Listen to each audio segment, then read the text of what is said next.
Mr. Stilwell, after the votes were counted, who won the presidential election of 2020? Joseph Robinette Biden Jr. of the great state of Delaware. Thank you. That's the bottom line. We've had an election. Mr. Trump lost, but he refused to accept the results of the democratic process. Pursuant to Section 5C8 of House Resolution 503, I now recognize the gentlewoman from California, Ms. Lofgren, for questions. Well, thank you, Mr. Chairman. Mr. Schierwald, I'd like you to explain a term that was thrown around a lot during the election, and that's the so-called red mirage.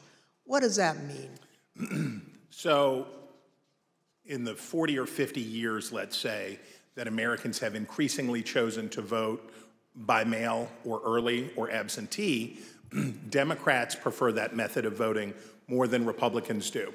So basically, in every election, Republicans win election day and Democrats win the early vote. And then you wait and start counting, and it depends on which ones you count first, but usually it's election day votes that get counted first. And you see the Republicans shoot ahead, and then the process of bailing and binding and unbinding all those mail-in votes. And some states like Pennsylvania refuse to count the votes first, so you have to wait for all of that to come in. So in every election, certainly a national election, you expect to see the Republican with a lead, but it's not really a lead. When you put together a jigsaw puzzle, it doesn't matter which piece you put in first. It ends up with the same image. So for us, who cares? But that's because no candidate had ever tried to avail themselves of this quirk in the election counting system. We had gone to pains, and I'm proud of the pains we went to make sure that we were informing viewers that this was going to happen, because the Trump campaign and the president had made it clear that they were going to try to exploit this anomaly. And we knew it was going to be bigger because the percentage of early votes was higher, right? We went from about 45% of the votes being early and absentee to, because of the pandemic, that increased by about 50%. So we knew it would be longer, we knew it would be more. So we wanted to keep telling viewers, hey, look, the number that you see here is sort of irrelevant because it's only a small percentage of these votes. So this red mirage, that's really what you expected to happen on election night? Happens every time. Thank you, Mr. Stilwell. Now, I'd like to play a clip of Attorney General Bill Barr, who also explains what was expected to happen on election night. Right out of the box on election night, the president claimed that there was major fraud underway. I mean, this happened, as far as I could tell, before there was actually any potential of looking at evidence. And it seemed to be based on the dynamic that at the end of the evening, a lot of Democratic votes came in, which changed the vote counts in certain states. And that seemed to be the basis for this broad claim that there was major fraud. And I didn't think much of that because people had been talking for weeks, and everyone understood for weeks that that was going to be what happened on election night. Mr. Stepien obviously could not be with us today, and it's proper for him to be with his wife as they welcome their child. But he also had discussions with the president about the red mirage, that is, that it would be a long night and that early votes would favor him, but that lots more votes would be counted over the course of the night and the days after. So let's play clip 1 from our interview with Mr. Stepien. I recounted back to that conversation with him, in which I said, just like I said in 2016, it was going to be a long night. I told him in 2020 that it was going to be a process again, as the early returns are going to be positive, and we're going to be watching the returns of ballots as they rolled in thereafter. So is it fair to say you're trying to present what you thought would be a realistic picture of what might happen over the course of that night, being election night? That night and the days that followed. Yeah, I always told the president the truth, and I think he expected that from me, and I told him it was going to be a process. It was going to be, we're going to have to wait and see how this turned out. So I just like I did in 2016, I did the same thing in 2020. So let's watch a short clip of President Trump speaking after he received that information from his campaign advisors. We want all voting to stop. We don't want them to find any ballots at 4 o'clock in the morning and add them to the list. So when former President Trump said that, it contradicted what his advisors had warned would happen. We all know that mail-in ballots played an important role in the 2020 election. However, President Trump continuously discouraged mail-in voting. Mr. Stepien was so concerned about the president's position on mail-in voting that in the summer of 2020, he met with President Trump along with House Minority Leader Kevin McCarthy. Let's play clip 4. Meeting that was had, in particular, I invited Kevin McCarthy to join the meeting, he being of like mind on the issue with me, in which we made our case for why we believed mail-in voting not to be a bad thing for his campaign.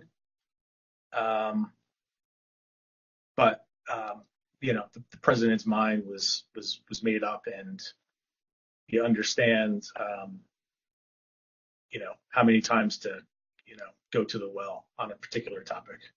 Yeah, I understand. Tell me a little bit more about the argument that you and Mr. McCarthy made to the president in that meeting as to why it wasn't a bad thing that mail-in voting was available.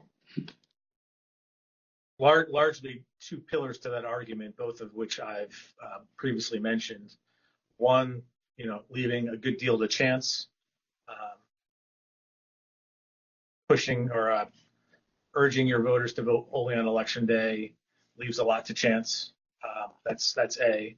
And B, also previously mentioned, the fact that the Trump campaign, Republican National Committee, the Republican Party, had an advantage of grassroots workers and volunteers on the ground that would allow, an advantage to enhance return rates of ballots that were mailed.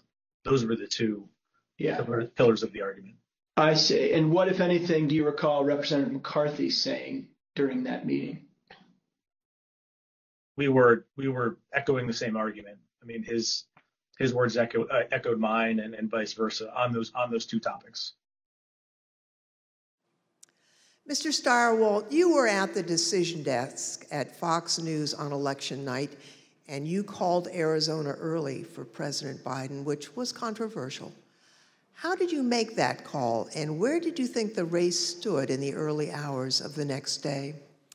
Well, it was really controversial to our competitors who we beat so badly by making the correct call first. Our decision desk was the best in the business, and I was very proud to be a part of it. Because we had partnered with the Associated Press and the National Opinion Research Center at the University of Chicago, thanks to my colleague and friend Arnon Mishkin, had built a wonderful device for forecasting the outcomes of elections. So we had a different set of data than our competitors did. We had more research, and we had a better system, and we had a great team. So what you're waiting to see is, do the actual votes match up with the expectations in the poll? The real votes are testing the quality of your poll in targeted precincts and in targeted places. And let me tell you, our poll in Arizona was beautiful, and it was doing just what we wanted it to do, and it was cooking up just right. And at some point, and I forget exactly who, but at some point it became clear that Arizona was getting ready to make a call.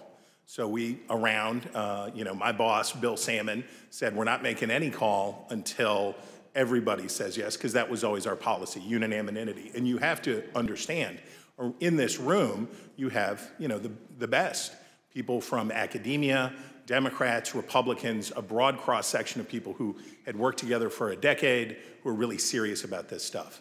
So we knew it would be a consequential call because it was one of 5 states that really mattered, right? Wisconsin, Michigan, Pennsylvania, Georgia, Arizona were the ones that we were watching. We knew it would be significant to call any one of those 5, but we already knew Trump's chances were very small and getting smaller based on what we had seen. So we were able to make the call early. We were able to beat the competition. We looked around the room, everybody says yay, and on we go. And by the time we found out how much everybody was freaking out and losing their minds over this call, we were already trying to call the next state. We had already moved on. We were to Georgia, we were to North Carolina, we were looking at these other states. So we thought we were pleased, but not surprised. I see. You know, after the election, as of November 7th, in your judgment, what were the chances of President Trump winning the election? After that point? Yes. None. I mean, I guess it's always possible that you could have, a truckload of ballots be found somewhere, I suppose. But once you get into this space, ahead of today, I thought about what are the largest margins that could ever be overturned by a recount, and the kind of stuff that we heard Mike Pence talking about, sounding like a normal Republican that night when he said, we'll keep every challenge. Nothing like that. In a recount, you're talking about hundreds of votes. When we think about calling a race, one of the things that we would think about is it outside the margin of a recount? And when we think about that margin, we think about, in modern history, you're talking about 1,000 votes, 1,500 votes at the way, way outside. Normally, you're talking about hundreds of votes, maybe 300 votes that are going to change. So the idea that through any normal process in any of these states, remember, he had to do it thrice, right? He needed 3 of these states to change. And in order to do that, I mean, you're at an infant. You're better off to play the Powerball than to have that come in. On November 7th, the other major news outlets called the race for President Biden. Now, Mr. Stepien told the committee that he thought the odds were, and this is a quote, very, very, very bleak, and held a meeting with the president that same day. Let's show clip 8. Video clip 8.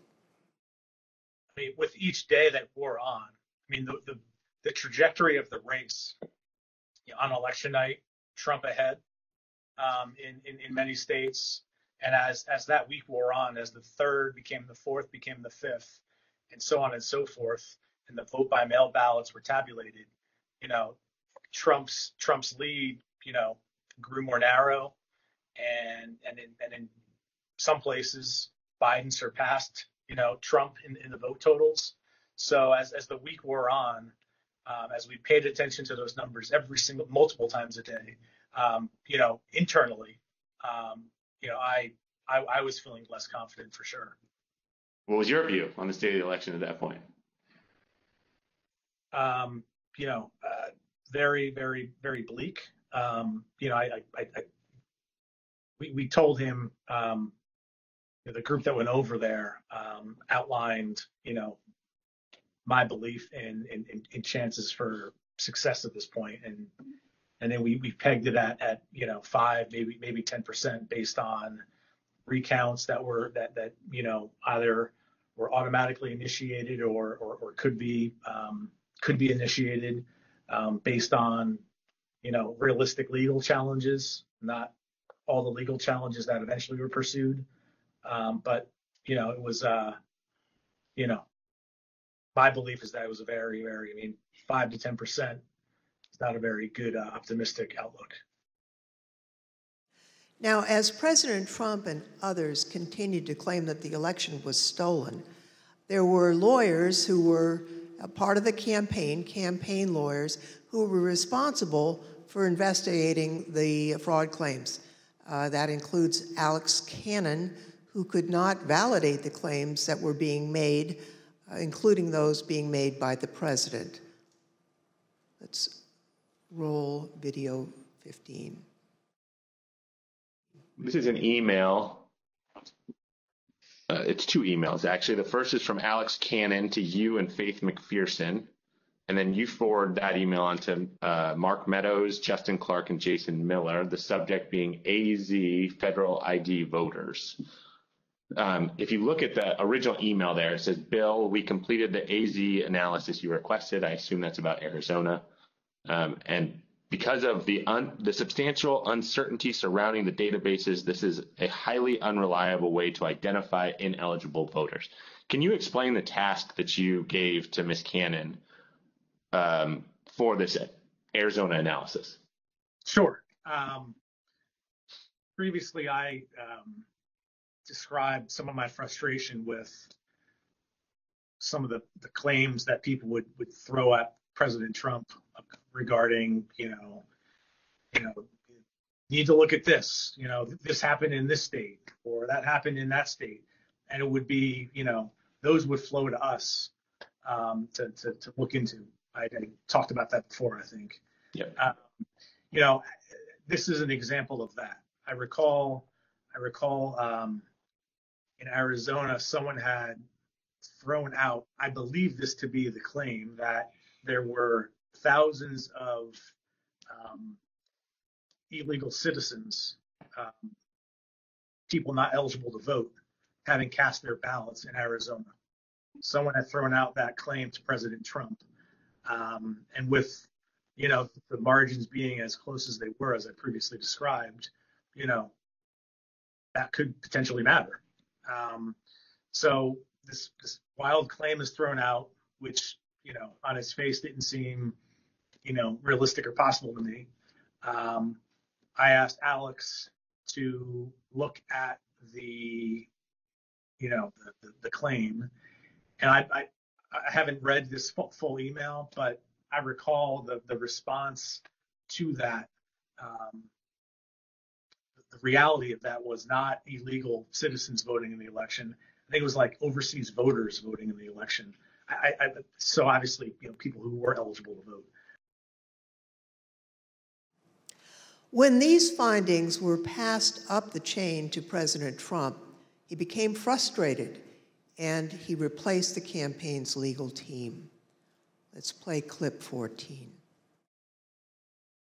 I think the president, it was during the second week where things like you displayed were occurring, where he was, growing increasingly unhappy with, his team, me, less so because I was less involved at this point, but still me, growing increasingly unhappy with Justin Clark.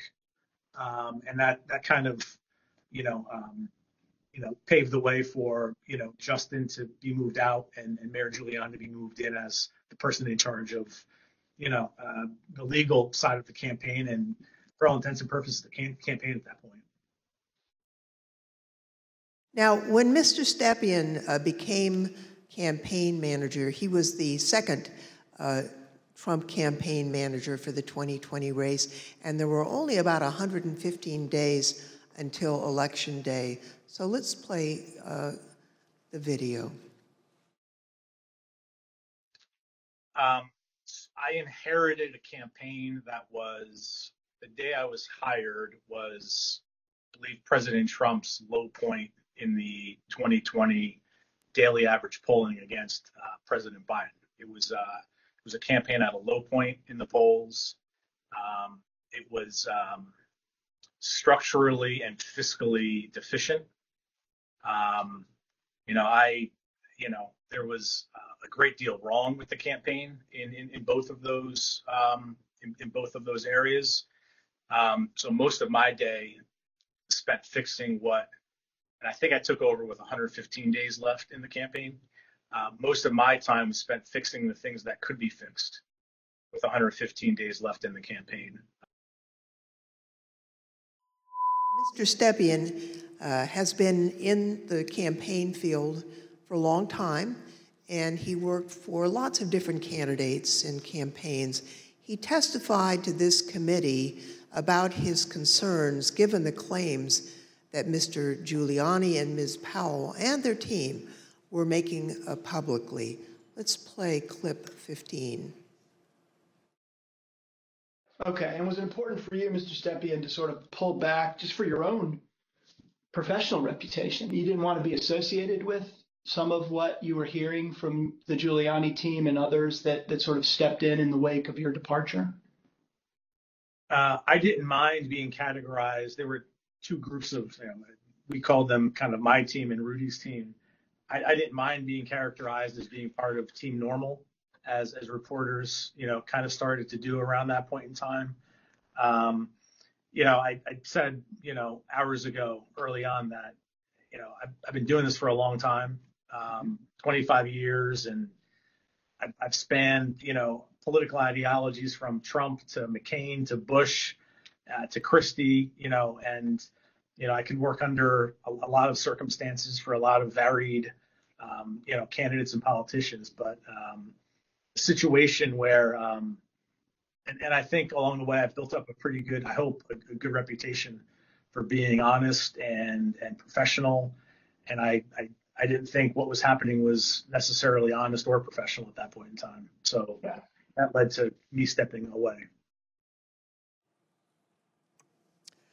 So the president did get rid of Team Normal, and I'd like to play a clip showing that the president found the people he needed to perpetuate his claims of fraud. They saw a big truck bringing in 100,000 ballots in garbage cans, in waste paper baskets, in cardboard boxes, and in shopping baskets. And every single one of them was for Biden, because they were being notified by Smartmatic in Frankfurt that Biden was way behind and they better come up with a lot more ballots. And we can prove every single thing I just said. If you gave me the paper ballots, I could probably turn around each one of these states. I'm absolutely convinced if you let me examine each one of those ballots, I'd pull out enough that were fraudulent that it would shake the hell out of the country. It can set and run an algorithm that probably ran all over the country to take a certain percentage of votes from President Trump and flip them to President Biden, which we might never have uncovered had the votes for President Trump not been so overwhelming in so many of these states that it broke the algorithm. I remember that one of the things Mark said at some point was, you can't show an actual vote was flipped, which I found at the time to be a remarkable assertion, because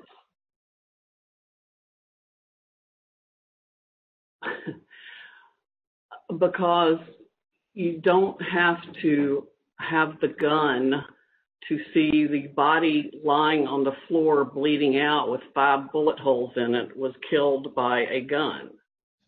What they were proposing, I thought, was nuts.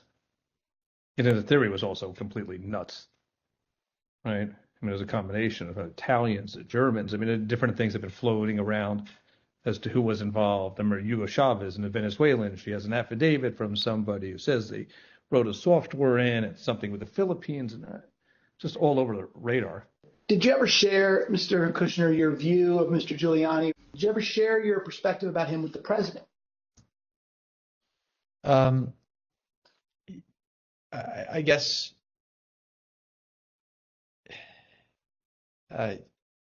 yes. Tell me what you said. Basically, not the approach I would take if I was you. Okay. And how did he react? How did President Trump react when you shared that view with him? We said, I have confidence in Rudy.